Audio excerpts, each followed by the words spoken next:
மகிழ்ச்சி ஆரம்பிக்கலாமா? நம்ம குட்டிக்கு இப்போ 11 மாதம் நடக்குதுங்க. பல்லு முளைக்குதுங்க. இப்போ தான் கீழே 2 பல்லும் மேலே ஒரு பல்லு வந்திருக்குது. அதனால் அவங்க அம்மனி பல்லு கொலக்கட்டை பால் கொலக்கட்டை பண்ணி கொடுக்கணும் அப்படின்னு ஏதோ ஒரு முறை இருக்குதுன்னு சொல்லி பண்ணிகிட்ருக்காங்க.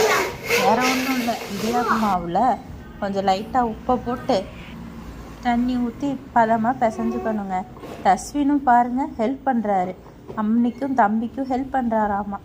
இந்த மாதிரி நம்மளுக்கு பிடிச்ச ஷேப்பில் பிசைஞ்சு எடுத்துக்கணும். நிறைய மாவு இருக்கனால கொஞ்சம் மாவு தனியாக எடுத்து வச்சு நம்ம புட்டு வச்சாச்சுங்க. நம்ம தஸ்வினுக்கு புட்டுனா ரொம்ப பிடிக்கும். அதனால் கார புட்டு வைக்கலான்னு புட்டு வேக வச்சாச்சு.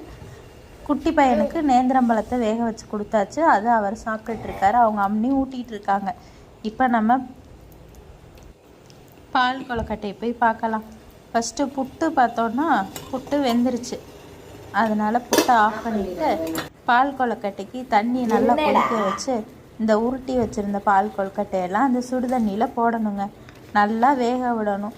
அது வெந்து நுரையாக மேலே அந்த தண்ணி பொங்கி வர வரைக்கும் நல்லா வேக விடணும். ஒரு 3-5 நிமிஷத்துக்குள்ளே எல்லாமே வெந்துடும். அது வெந்ததுக்கப்புறம் என்ன பண்ணணும்னா ஒரு இதை எடுத்து வெந்துருச்சான்னு செக் பண்ணிவிட்டு அதுக்கப்புறம் நம்ம மண்டை வெல்லம் தனியாக எடுத்து வச்சுருந்த மண்டை வெல்லத்தையும் அதில் போட்டு எல்லாத்தையும் ஒன்றா கலந்து விட வேண்டியது தாங்க. அது நல்லா வேக விட்டுறணும், நல்லா கொதிக்க விட்டுறணும். இதில் கொஞ்சம் தேங்காய் பாலும் ஏலக்காயை அரைச்சி ஊற்றிட்டேங்க. அடுத்து புட்டுக்கு பார்த்தோன்னா கொஞ்சோண்டு நல்லெண்ணெய் ஊற்றி கடுகு உளுந்தம் பருப்பு போட்டு ஒரு மிளகாயை பிச்சு போட்டாச்சுங்க.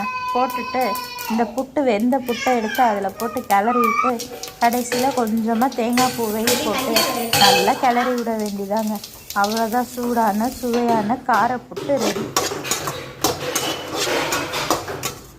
நல்லா கிளறிக்கிட்டே இருக்க வேண்டியதுதான். நல்லா கிளறினோடனே கடைசியாக தான் தேங்காய் பூ போடணும். போட்டுட்டு அடுப்பை ஆஃப் பண்ணி வைக்க வேண்டியதாங்க. புட்டு ரெடி ஆகிடுச்சுங்க.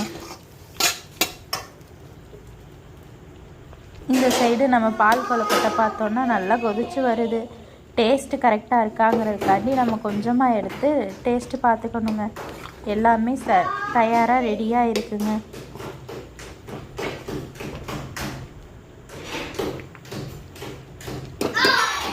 அடுத்து என்ன, எல்லாம் தயாராகிடுச்சு. ஈவினிங் சாப்பாடு ஆரம்பிக்க